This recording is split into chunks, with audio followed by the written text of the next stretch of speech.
Okay, then let me send an email, just like a reminder.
Excuse me.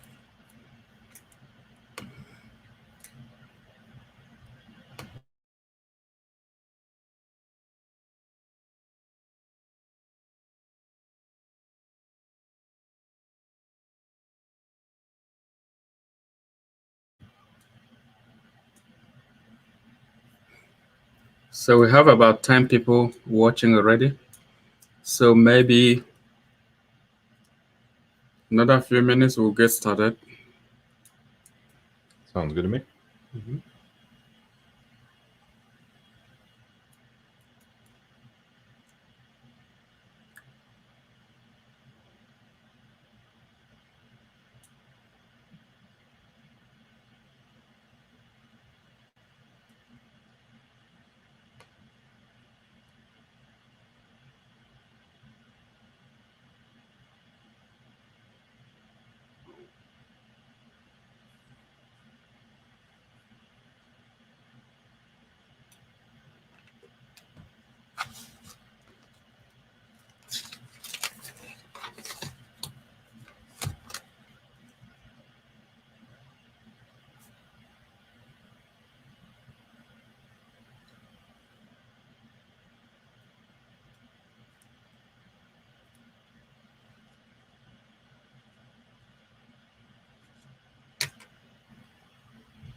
Okay, if you're ready, I think we can.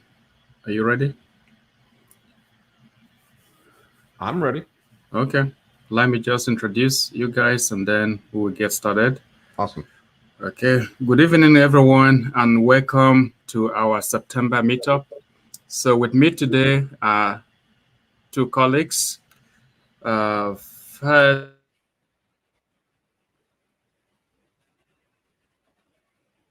Oh, we lost your audio, Damien. oh, can you hear me now? Now we can. Yep. Okay. I need to.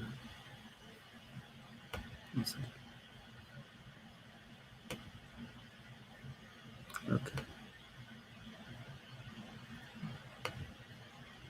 Okay, so sorry for the interruption. So I was trying to introduce Himansu Patel, who is here with us today, and also the speaker, Eric Smalling. And I'll leave Eric to introduce himself.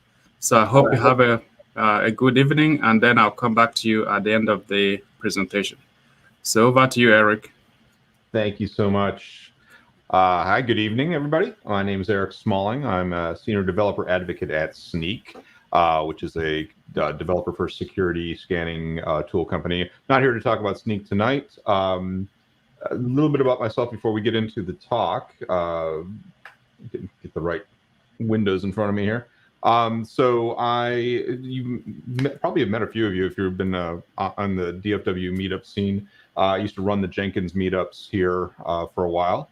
I've been doing software development mainly here in the DFW area for about 30 years. I spent quite a bit of that time at American, Sabre, Southwest. The last decade or so of my career has been kind of focused around DevOps, what we now call DevOps, CI/CD, build automation, test automation, all that stuff. And that's where I discovered Docker back in the early days, back in 2013 when it was pre-1.0. And it was pretty raw. And I actually ended up working for Docker for a couple of years as a consultant, working on their enterprise product. Then was at VMware. I was actually at VMware twice, consulting on Kubernetes deployments. And now I've been at Sneak for about a year. So that's a bit about me. There's my contact info, LinkedIn and Twitter and all that if you care. Let's what are we going to talk about tonight? So break this up into a few things. So the main point of this evening is to talk about, as a developer, why do you care about containers, right? And what is it about applying security to the developer pattern that's so challenging? And really, that comes down to DevOps. And how do you include security into our little DevOps party where we get developers and operations working together? Let's work together with security too. And we're going to spend the meat of the time on what are the challenges we face as developers containerizing our applications and getting them up and running on a platform like Kubernetes. We'll have a few slides to kind of set the scene, and then we'll get into a demo where I'll show you some examples of what can happen if you don't secure your containers and how you can head that off. This is going to be real loose. I'm not going to be super structured here because we've got a ton of time. I'm not going to need all the time we have allotted. So if you've got questions, feel free to pop them into the YouTube chat. I'm going to try to keep my eye on it over there. And Damien, if you see any in there that I haven't caught, just pipe in and let me know. Mm-hmm. So let's get right into it. That's if I can get the cursor focused on the right thing again. So DevOps, it's a loaded term. It is one of those things that unfortunately a lot of vendors have turned into a product instead of just a practice. And it's kind of like if you remember back in the days, Agile became a product and it became something that people sell. DevOps, however, is kind of, I think it's escaping that, in that DevOps is really being adopted all over the place. And the idea of developers and operations teams working together has really taken hold. And Kubernetes is an example of that because it's infrastructure, really infrastructure as code. It allows us to codify up exactly how we want our application to come up, stay up, run, how to upgrade it, all those kinds of things. It's one of the first tools of its kind that has finally, I think, achieved critical mass. And I think we'd all agree because we're in a Kubernetes type meetup, right? So when you talk DevOps, you generally are talking about pipelines. And the software delivery lifecycle is usually represented as a left to right pipeline with ideation and beginning of creation of code on the left. And you move your way to production and get in front of customers at the far right, and then you're done, right? Well, along that pipeline, security can be applied in various places. And I've put our little patch Sneak logo on a couple areas there. The first places you start to see security applied. Now, production is the obvious one. We've had that since the beginning of time. We've always had firewalls and role-based access control and monitoring and tripwire and intrusion detection, all those things happening in production to catch and block and catch bad actors. We've had that forever. Kind of table stakes, right? Where we started to see security applied in the CD pipelines is where it starts to get interesting. But historically, security has been applied there late stage, so far to the right in the pipeline, because either it's a manual gate, it's a stage that stops and waits for a security team to do its analysis and audit, or the tool, if there is automation in there, the tools applied, the older tools, they really took a long time. They could take all night to analyze your entire code base, especially on large monolithic apps.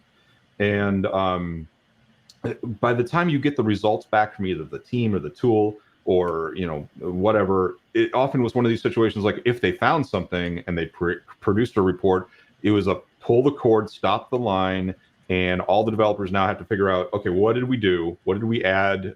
Did we do it? Did somebody else do something? What is it that's causing this issue? Work with security to figure out, is it important? Do we need to fix it? And get that into our pipeline. So as security as applied to DevOps has matured, we've seen tools that have moved it towards the left. And that is the goal, is to shift it left. You hear shift left all the time, whether it's security or other aspects of pipelines. But with security, one of the cool things is you can apply it at the repository and registry level. So not only can you apply security automation at build time or automated test time, but now you can start getting into where every time an image gets pushed into a registry, we get a scan done to it, or every time code changes in a repository, we automatically get a scan. That kind of happens in CI. But what's really cool in the repository is then if you have processes that allow that tool to continue to rescan without code changes. So today you may be clean. You may have zero vulnerabilities in either your image or your code. Tomorrow, without any changes, a new vulnerability could be found in the vulnerability database that you're using gets updated. You need to have something that's coming back and telling you, hey, we looked again, and now you do have a vulnerability, and you need to be alerted to that, and hopefully given maybe even pull requests to help move you to a new version or whatever's needed. And the same automation that you've got in your CI often gets applied into your pull requests. So if you're on Git, so you got a pull request, automated reviews happen, which are usually smoke tests and whatever functional tests and linting and all those kinds of good things. Security testing can be done right at that same time. You can scan your container image right there, and before the merge is allowed, you can get a thumbs up from that analysis. But the holy grail really is to get it as far left as possible to get the fastest feedback loops, and that's the developer workstation. Actually implementing security right into a developer's day-to-day actions. So, I'm coding, I run a build, I create my container to start it up on my desktop with, maybe Kind or Docker Compose, whatever you use. And at the same time, have something that comes in and you can run a security scan right in the middle of that process without slowing you down. And that's kind of what we want to look into, or what we want to try to get. Because again, fast feedback. The key there is, though, whatever you're doing, you don't want to just, as a developer, I don't just want to get a list of, here's all your problems, have a nice day. I need proactive information. You want to make sure whatever tool you use is giving you not just what's wrong, but how you might be able to fix it, or enough information about what's wrong that you can have proactive conversations with your security teams and your architects to say, hey, here's what we're seeing and here's the impact it could make. So this is where you see the term DevSecOps come up. Now, DevSecOps isn't really a thing. It's just kind of a term to remind us that security is part of DevOps. You could put any verb in there, or team in there. You could put QA. You could put performance. Whatever. Everything in DevOps needs to make sure you include security, and that's why you sometimes see DevSecOps. Now, what are these challenges we face as developers with containers? Well, there's a few main overarching areas, and the first one, the kind of the big one, is it's the increased scope of responsibility. So as a developer, I've got my code. I know I need to write good code. I need to scrub strings before I throw them into a database. So don't want to have injection problems. And the libraries I'm using, I need to make sure I'm pulling from known good libraries and have some kind of scanning maybe on those. But I have control over that. What's new and what is new to me as a developer, usually as a developer that's starting, is this operating system type level stuff that you're dealing with containers. You're dealing with what distribution are you using? What version of that distribution are you using? What are the packages you might be applying to that? if you're, the base image you're pulling from Quay or Docker Hub or Red Hat or whoever, what packages have they included in that? All that kind of stuff. This is not completely foreign to us as developers, but it's not an area that we've had to focus on in the past as much.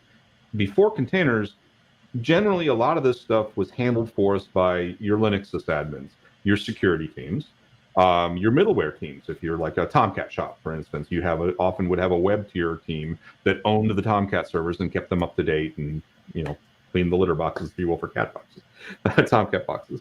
So now that's kind of on you, because Docker files are right alongside your code, as well as your Kubernetes YAML and your Terraform and your whatever else. All of this stuff is bleeding into the developer's day-to-day life because of DevOps. It's the kind of the blessing and the curse, right? And honestly, we have a kind of a lack of expertise in security on this. We aren't, at least personally, when I was doing core Java development back in the day, I wasn't pulling up Tomcat release notes and looking for vulnerability lists every day over my coffee. I may not be looking at what apt packages or RPM packages are being installed on my servers, because it wasn't my job. And it wasn't that I didn't care, it's just that I didn't have to deal with it. As we add this extra scope of responsibility, we have to maintain our velocity. I mean, the whole point of CD and DevOps in general is velocity, getting things fast to market. And adding a new security role to developers can't be done in a way that slows that down, because the business is going to balk. They're going to say, hey, what are you doing? You're slowing down. You used to be able to get a release out every day. Now you can only do it every other day. That's not going to fly. So we don't want to negatively impact that. Now, going back to the developer point of view here, as I said, what's in your code. So here I've got like an example Python Flask app, and what's in your third-party dependencies, because you're defining them in your requirements file or in your Maven POM or whatever it is your for your platform. But now you got this Docker file. So in this case, Python 3. Okay, well, at least I know it's Python 3. But what build of Python 3? What distribution is it running on? Is that a new version? Is it a safe version of Python or not? Is it a safe version of the base? Who knows? What about that stress ng package that's being installed there? All the same questions. Tack on top of that your Terraform, your CloudFormation, whatever, your Azure ARM files, whatever you've got there, and then your Kubernetes. I mean, Kubernetes is there's a lot of API to work with, and knowing how to connect those containers together, not connect them, what privileges to allow them as they come up, how many replicas to have, all of that stuff. It's enough to get your app working that you can hyperventilate. Trying to keep it secure on top of that is just it's a lot to take in. So I'm gonna give you an example of how important the complexity is of, and I don't know if we've got anyone from Capital One here on the call. This isn't meant to call out a specific company. It's just an example of how complicated things can get. A few years ago, Capital One had one of the most well-known exploits happen to them. And Capital One in the United States, they have about 100 million customers of their website, and they were hit with an exploit that cost them I've heard anywhere from $100 to $150 million to the bottom line, based on fees and lost revenue from business.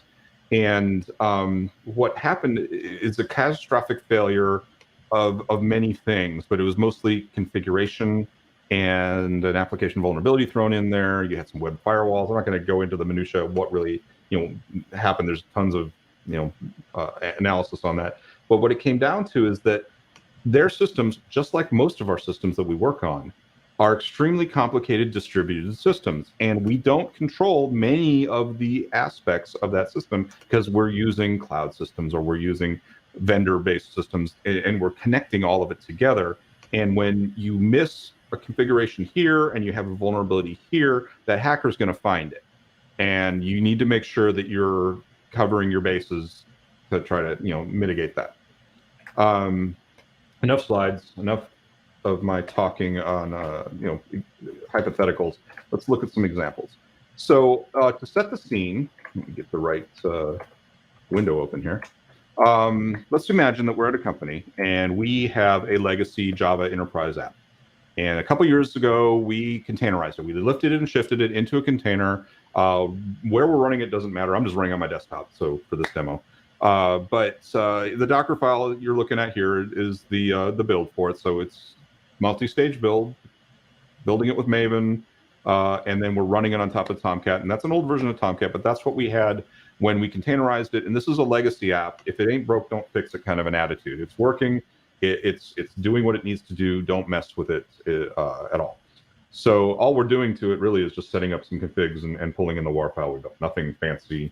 So that is running in Docker Compose on my laptop just to get it up and running. Let's go take a look at it. It's running at port 8080. Come on, autocomplete.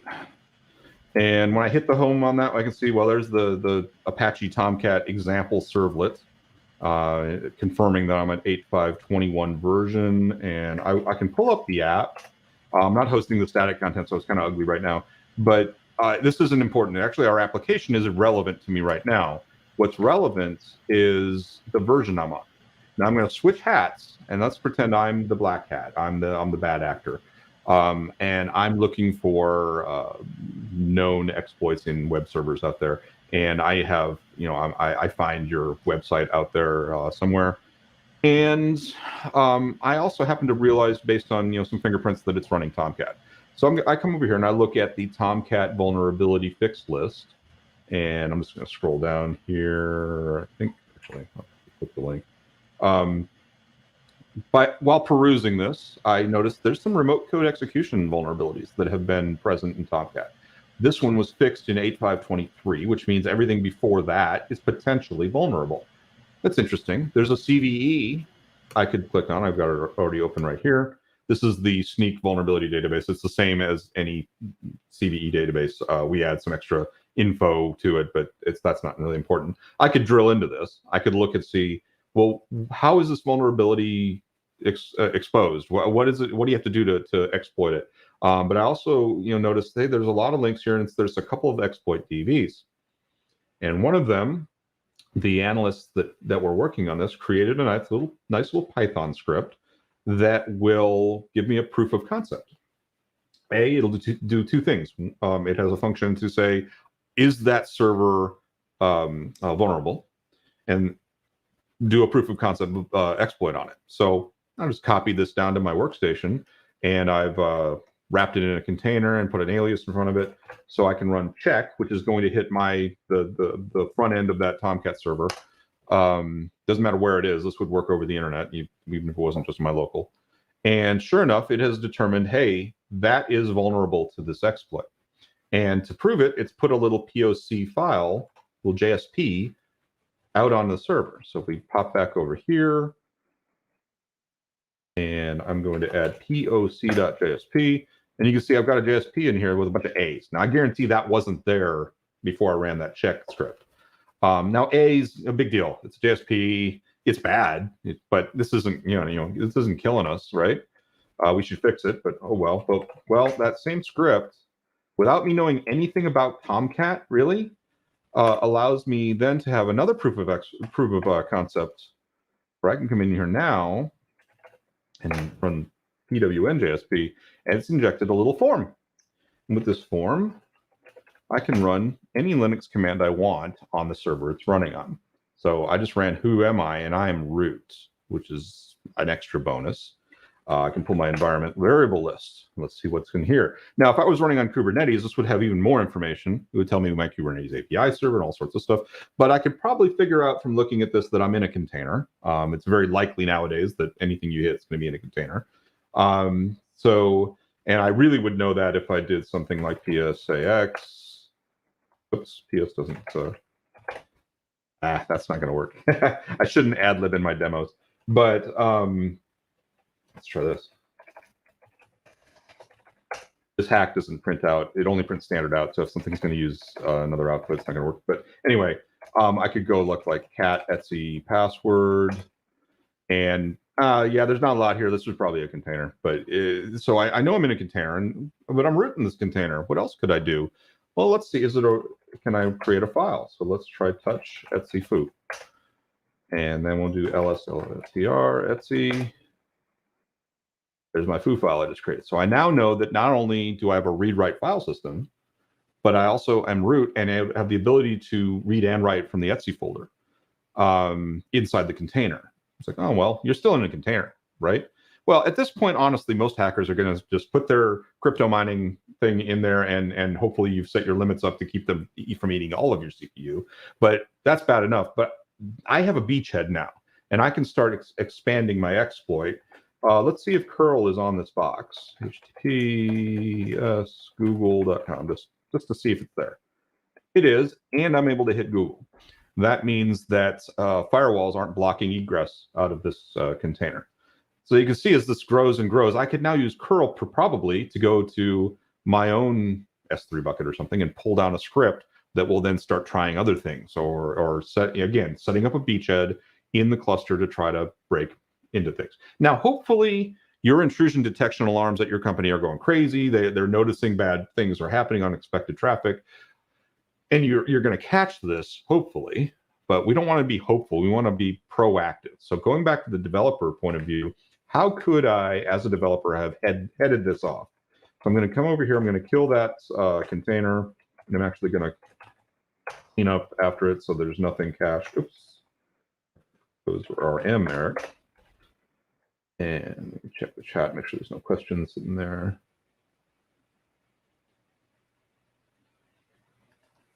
Damien, can you get rid of the chat bubble on the screen? It's covering a bit of the shell.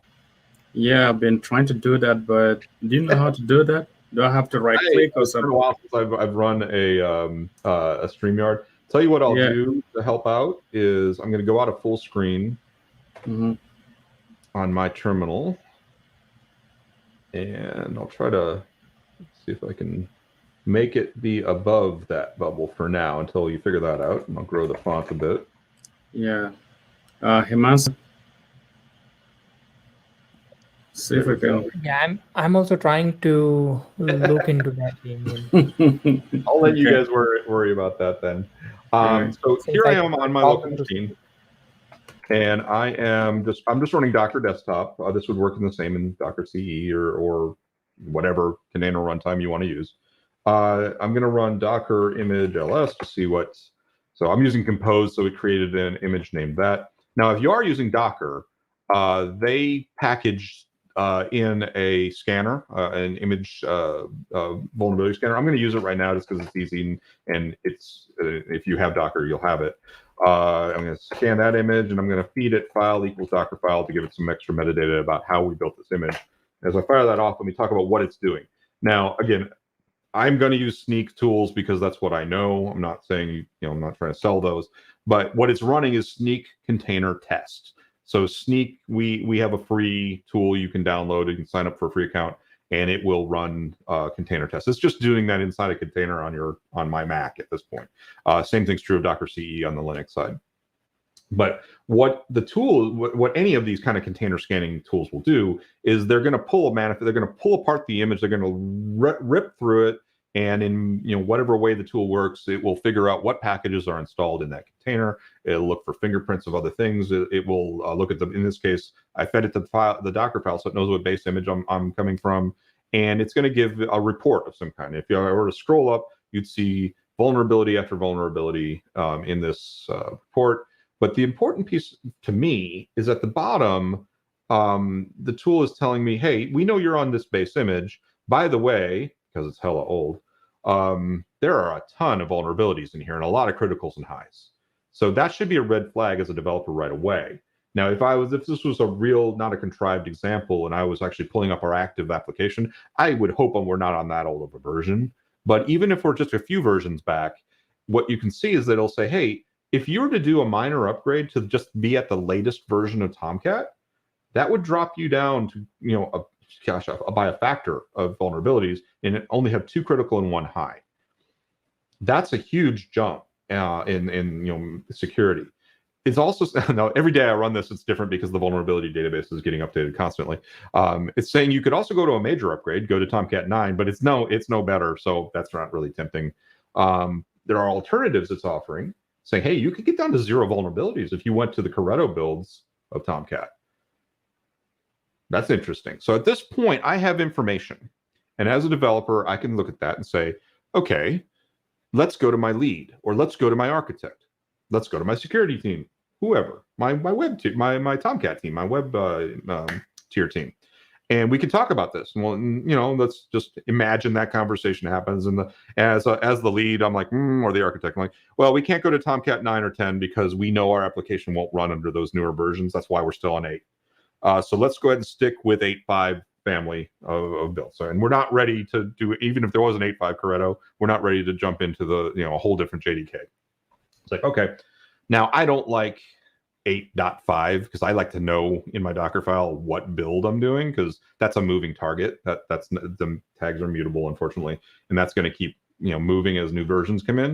And it's good to be on the latest version, but I also like to know, I like repeatable builds. So if I jump back over to my browser, if I find my right screen, good grief, how many tabs do I have open here? You know what? It's right there. This is the Docker Hub Tomcat official image list of tags. And 8.5, I happen to have scrolled to it because I thought I had, is right here. And that's an alias to all these other tags. And that is actually 8.571. It's also OpenJDK Bullseye, blah, blah, blah. But that's enough for me to be comfortable to know if I put this tag in there, I'm relatively safe that every time I build it, I'm going to get the same image and not have to worry about that moving on me over time. So let's go do that. Let me go into my code. And I'm going to change 21 to 71. And then we'll go back to my terminal. And I'm just going to let Compose do its thing and build it for me. In the real world, you'd be doing this, and then you'd be doing a Docker build. You'd be checking it in and going through your CI system and letting it build it, once you've validated it and all that. But we're in demo world here. So that is finished. I saw some errors fly up. I'm not really worried about it at the moment because I'm going to test my app locally. What I really care about, though, is I keep on forgetting I moved I unmaximized that. So what I'm really worried about is if I go to the top level again, that's actually good. That's a 404. It's because Apache figured out they probably shouldn't be shipping the sample of servlet sometime between 21 and 71, which is good. That's not really secure to have that thing in there. But you can see from the error, they do spit out what version we're on. So we're on 8.571, so that took. Let's go now. Imagine you've applied this, you've checked it in. Now this is running in production. And now the hacker wakes up and says, hey, let's see if we can hack that app. So I go back to my terminal, back to the other tab, and we'll run our check. Not vulnerable to CVE, blah, blah, blah. I move on. So having done the work ahead of time at my workstation, I determined that I have bad image. I shouldn't be shipping this. And I was given the information I needed to know to get to a better image. Is it perfect? No, it still had a couple vulnerabilities. But honestly, any base image you're going to get from Quay or Red Hat or anybody, if it has any vulnerabilities in it, there's probably just no fixes for them yet.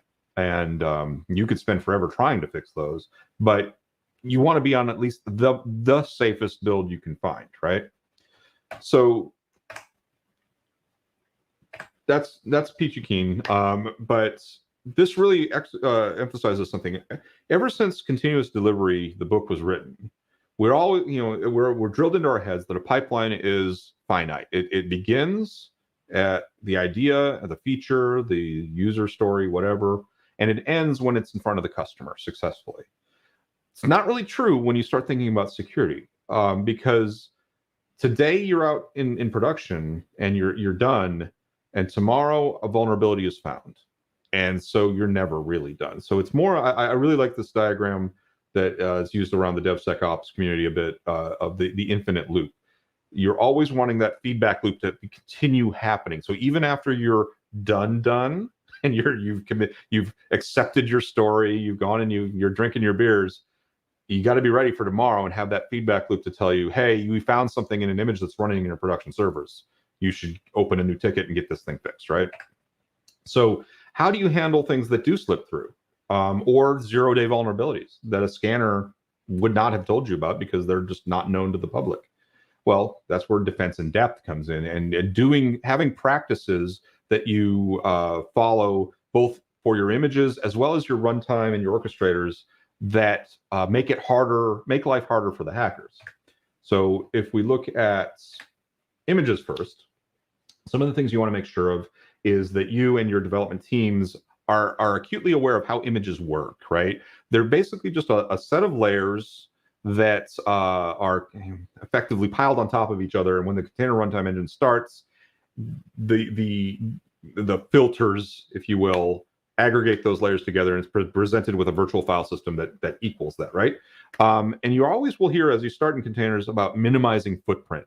And a lot of people think about just size for that. It's like, well, what's the big deal? The layers get cached and transfer. You know, we have 10 gigabit networks all over the place now. Who cares? Well, it's not necessarily just about performance of transferring images around. It's about what's in those images. And like you saw, the Tomcat image at the version I had, curl was in there. Why is curl in there?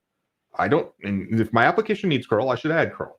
You don't want an image that has all sorts of stuff that you don't need, because as a bad actor, if I do find a foothold, I can use that tool to expand it.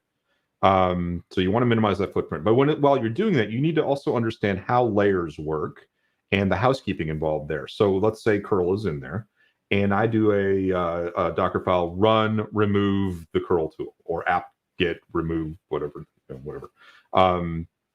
That's not really removing it. It's hiding it. So in the layer that remove happens, it's saying, hey, Docker, containerd, whatever, don't show this content in the final image. If a bad actor gets on there and finds a way to get to the root file system, breaks out of the container, has unfortunately somehow mounted the volume, the var volume maybe into a pod or a container, that's where all the layers are. So if I've got a remote code execution vulnerability and I have that access, I can start rifling around all of the images and all of the containers on a host because of those two things happening. And then I can run that curl, or I can run the whatever, because it's in the layers. It's might be a little more complicated than that in some cases. There are other tools that you can at the host level mitigate that, but these are the kinds of things we're talking about. You want to mitigate these things as best you can. But not having it in the image in the first place is the best first place to go.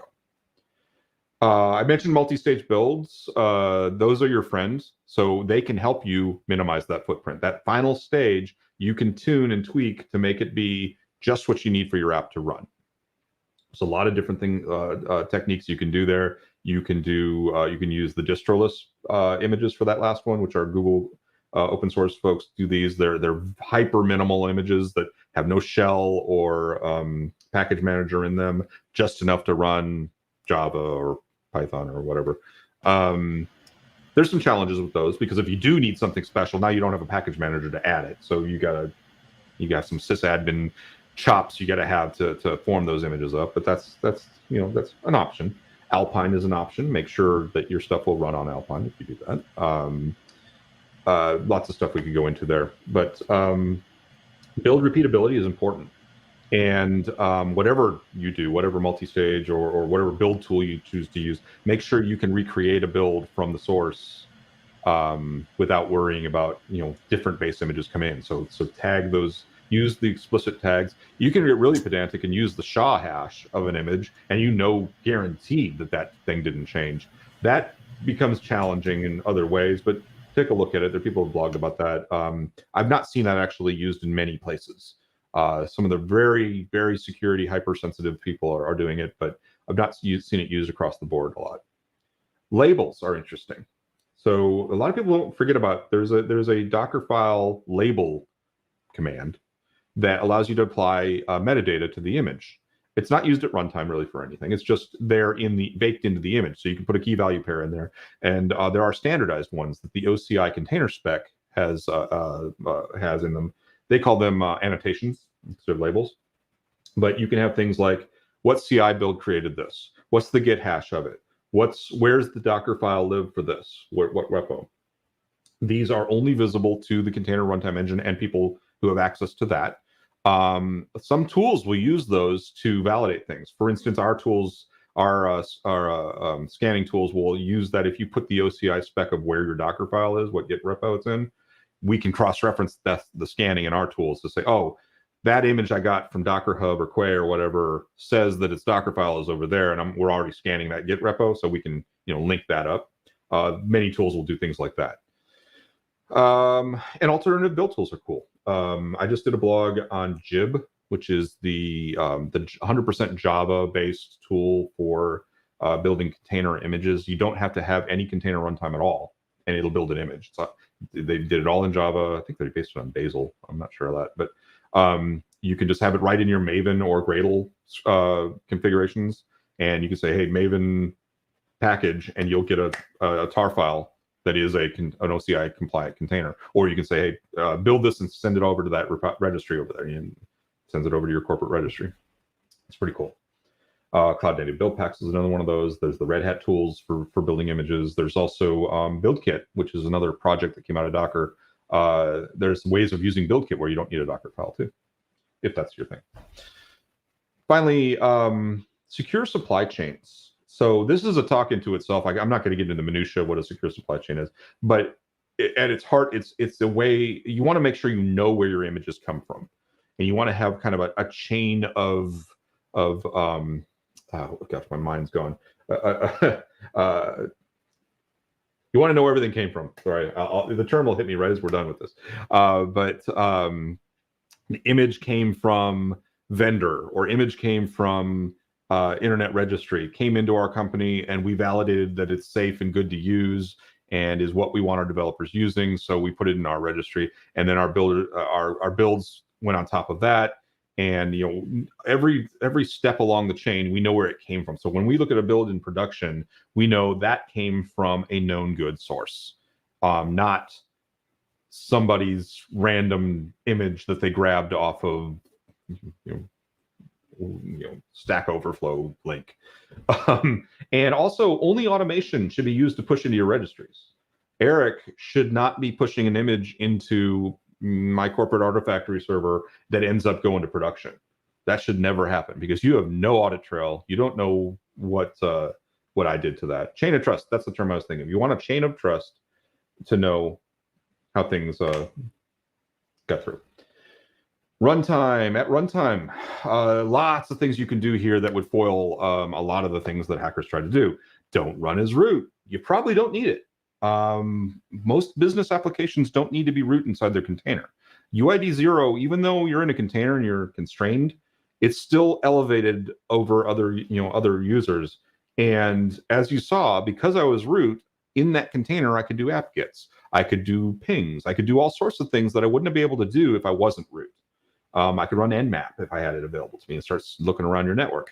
And because I had apt-get, I could install Nmap if it wasn't there. So run is non-root, and we'll get a little more into that in a minute. But also, privileged containers you do not need. I have asked tons of people who needs privileged containers. Who needs privileged containers? People writing monitoring tools for clusters, really low-level stuff. Working on CNI plugins and writing your own network plugin, or fixing bugs in Calico or Cilium or something. Yeah, okay, you might need it for those.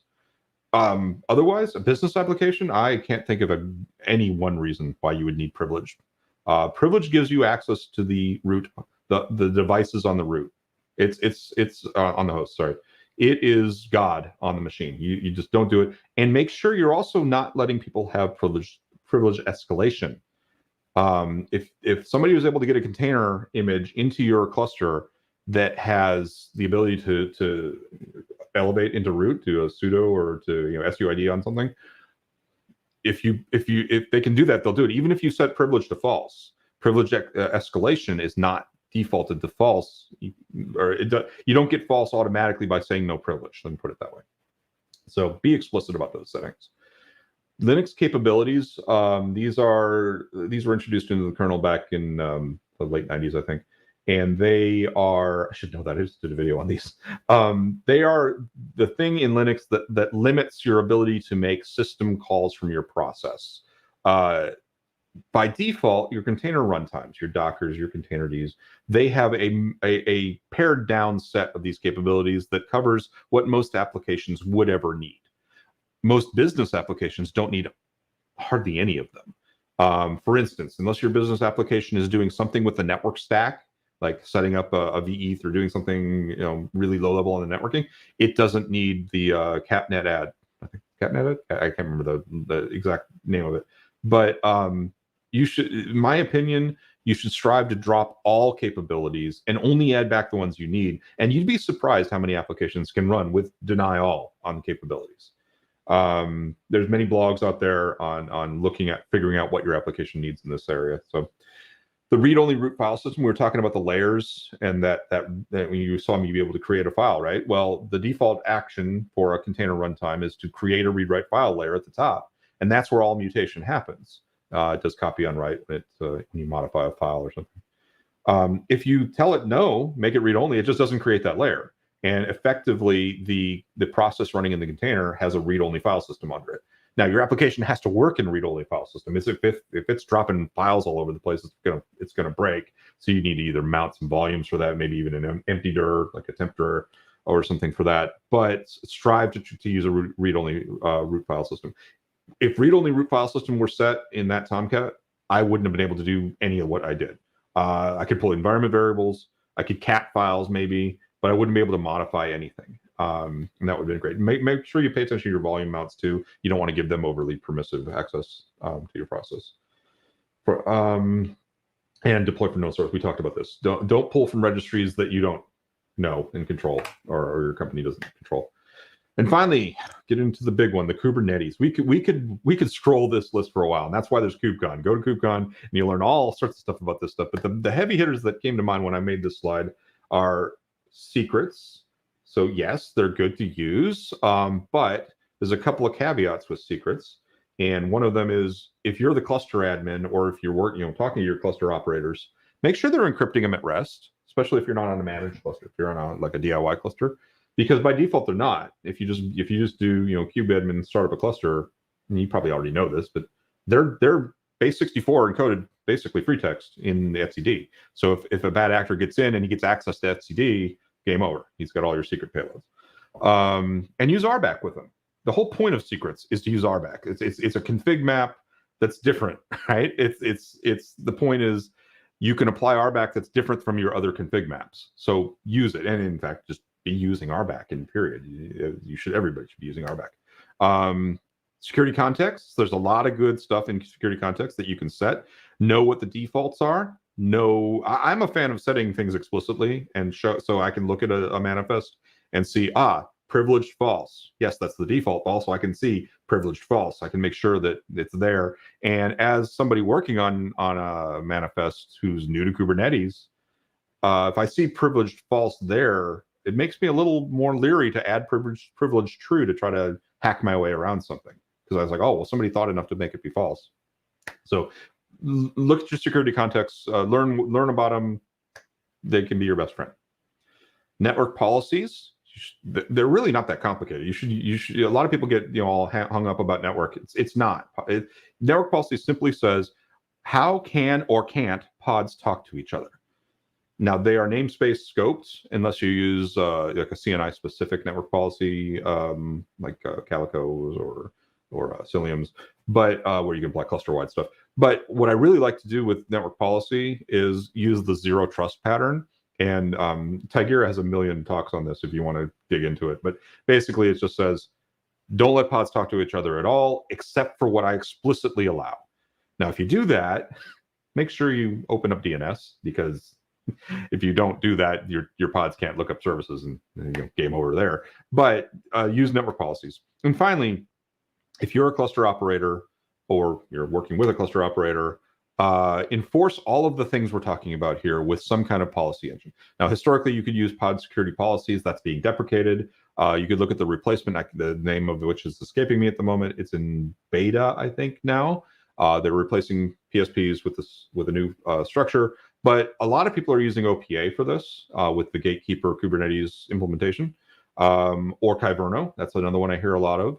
But you can enforce all of this at the API level so that when a developer says, deploy this deployment, pod, whatever, the API admission hook says, no, you can't be privileged. So if they forget to set privileged false, you could actually say, you can't deploy this unless you explicitly are privileged false. So things like that. So before I get to any Q&A, if there's any, the key takeaways, if you remembered anything from what I told you today, The main thing to make sure your development teams are doing, and you as a developer are doing, when you're adding security to when you're trying to shift security left, is you want to pick tools and processes that make that feedback loop fast. You just like when we all learned CI. I've got some gray hairs. I've been around long enough to remember when there wasn't CI. The goal of that was fast feedback. Break the build fast so that I know immediately I broke it. Well, security is no different. Let me know immediately that I have added a vulnerability to this application, or that a new vulnerability has come up in the application. The faster I know, the closer I am to the fix to it. Hopefully, before I even commit. The tools that you use should empower you or your developers to help know how to fix these things, or at least know how to address them. And finally, implement defense in depth. Make sure you're doing things that make life hard for those hackers. If I, I'm not a black hat hacker, but if I was, I can imagine if I got onto a container and I'm just trying to get a crypto miner on there, and I find out, oh crap, they've got CPU limit set, which is another whole area we could talk about, or memory limit set, or read-only file system. Oh, this is going to be a pain in the butt to figure out a way to do this here. I'm going to move on. It's kind of like the old days when we put the club on our car, on that big red stick on your steering wheel. It wasn't going to stop somebody who really wanted to steal your car, but it's enough of a deterrent that they're going to look at the next car and say, I'll steal that one. So the more defense you put in, the less likely you are to be attractive to hackers. And that's the presentation. If there's any questions, I can address other things, but there's my Twitter handle, LinkedIn handle, whatever, if you want to contact me afterwards. But I'm going to turn it back over to you, Damon. All right. Thanks so much, Eric. That was really informative. And it also fits well with the series we've been having in the past couple of weeks. We actually had a presentation on Kivena just in the last meetup we had. So perfect. For those who are here, maybe they will have an idea of what you're talking about. And so, yeah, for anyone working with containers, DevSecOps is something they definitely have to look into to make sure that security is shifted as much left as possible. All right, so with that, let's see if there are any questions. Now we're open for questions. Please type your questions on the chat, and then we will answer them, if any. And Himansu, if you have any comment, you can also go ahead and make your comment. Yeah, no, I think that was a really very cool presentation. And I think the subject that you touched, Eric, that's really very valuable for the enterprises today. Building containers is so jazzy and it's just so tempting. But if they are not really built and used in right ways, considering security and some of those defense mechanisms, they could very well be a huge threat, right? So I think this was really perfect. Yep, it's the same old thing. I mean, when you first start learning containers, the initial thought for a lot of people is, oh, it's like a VM and I'm completely protected from my other processes. But no, that's not. Exactly. Same kernel. Right. Mm-hmm. And with this, the concept of DevOps, more and more the responsibility is basically coming down on the, shoulders of engineers, developers, right? They are now actually part of the game, and that basically makes it very essential for them to actually understand some of these concepts, right? And deploy them early on to make sure that the containers come out which are, rootless and not, really going to cause any risk that the organization will have to worry about later on. Yep. All right, there's one question for you.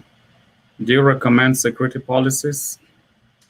I'm going to assume that means when you say security policies, I'm going to assume you're talking about, let's see, what's replacing these as they get different. Oh, the pod security policy deprecation? Yeah. Here, let me look it up because I should know that answer and I didn't have it handy.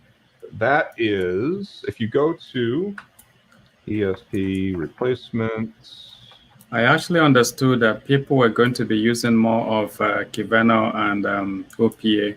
I didn't realize there was another replacement, direct replacement from the community. Yep, there is. If you want, join SIG Security. I'm in there almost every week, and the SIG Security and SIG Auth are working on the deprecation and replacement.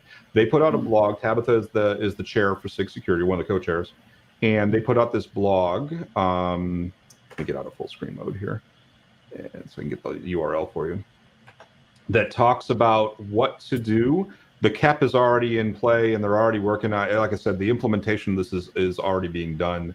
But pod security policies are being replaced. Oh gosh, I was hoping the name of the new one. I'm blanking on the name. Oh shoot, I'll find it. But here's the link. I don't know if I can paste links into the YouTube chat. We'll see if that goes out. You might have to approve it. That talks about kind of the why and what's going on with it. I'll find the name of the new ones. I should know that. Yeah, in any case, Kiveno is doing. I think Kiveno is doing a very good job, and it's also Kubernetes native.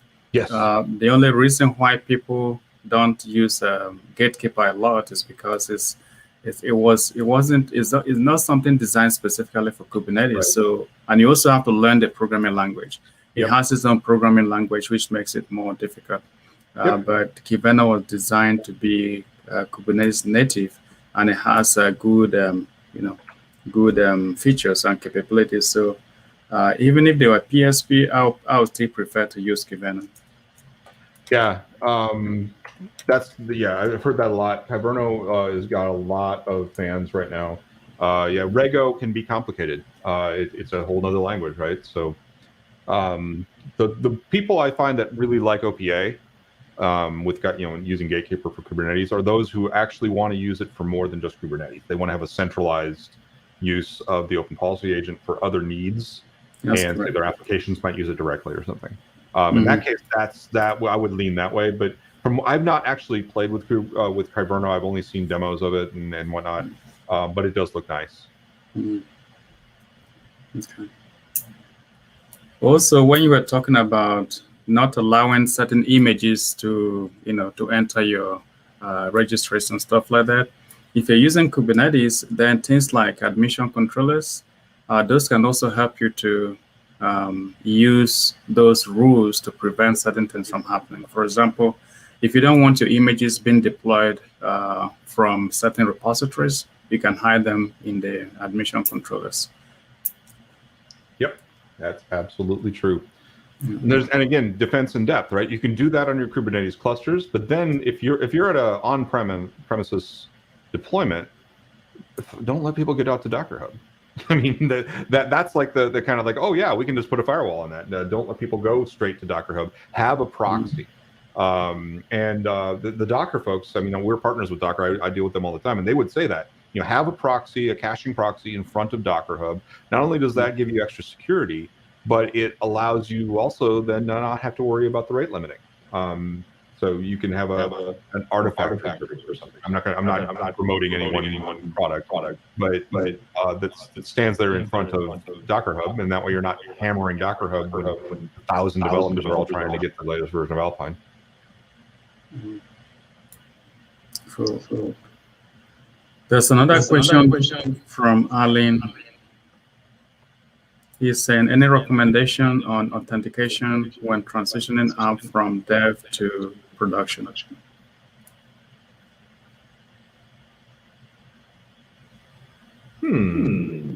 an interesting question.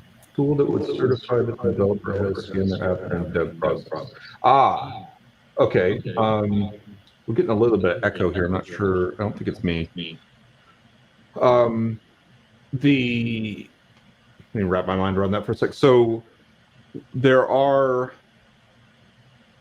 process. So this gets into kind of what I was talking about, a secure supply chain, right? So knowing where your images come from and only allowing things into the different environments is an aspect of that. So let's say I've got 3 stages. I've got a sandbox that we don't care about. We'll ignore that. We've got a QA, and I've got a stage and a production. lot of shops will use separate registries or separate organizations in their registries, teams, whatever you, depending what tool you use, that you can only pull from those based on, with an admission hook or something that says I only in QA can pull from the QA production or QA registries. And in production, I can only pull from the production registries. And you have a promotion process to move your stuff forward that way. The way scanning comes into that is the promotion process won't promote anything that hasn't passed through scanning. Often these places will have some kind of CD pipeline that's managing that promotion, and part of the predicate for moving forward is to have passed scanning. Oftentimes those shops will also have security that's involved, and they'll sign it and do things like that. But and this is also an evolving area. Google's doing a lot of work right now on oh gosh, what's the SALSA framework for looking at the provenance of the actual code that's building things, and this whole area is changing as we talk. But the boiling it down is just knowing where your stuff came from and not letting things go forward that didn't go through the scanners. Is my answer. Yeah, and I think one other point is, there are multiple teams in the organization working on multiple products or applications, and they all need sort of like basic Alpine, GRE, or Node, or sort of like images. Having every single team pull the image from Docker Hub or somewhere. It's better to basically have those images managed by ops or Linux admins on a central level, and they basically scan those and clear the basic vulnerabilities that would be sourced from the internet, right? So that way you can basically minimize that redundant effort that goes across the teams. Right. This was one of the things that we had to basically consider at our organization. Letting everyone have the license of pulling every single image from internet is very expensive, because you have to actually now scan all of them, right? And you'll have so much of vulnerability noise, right? And it'll be all redundant. You're teeing up something for me. I'm actually giving a talk at DevOps Days Boston at the end of the month that deals with a lot of some of what you just talked about. So come check it out. So sales tip for myself. Good. Yeah, having a team that's in charge of kind of quarantining outside images and then making the certified my company version of Java or Alpine or whatever is a very common pattern. Yeah, so on the first day, when I introduced this series we've been having, I talked about the 4 C's of security. And the first C was code, then we have containers, then we have clusters, and then we have then the cloud. So I was just trying to talk about the code that developers have to be educated to make sure that they're actually following the best practices. So I think once a DevSecOps team has been formed, then I think education has to be a key part of that to ensure that everyone is actually doing what they're supposed to do. Yep. Agreed. And again, I'm not here to pitch our products or anything, but I will say that scanning containers is just one aspect. You need to also scan do static analysis on your Kubernetes YAML.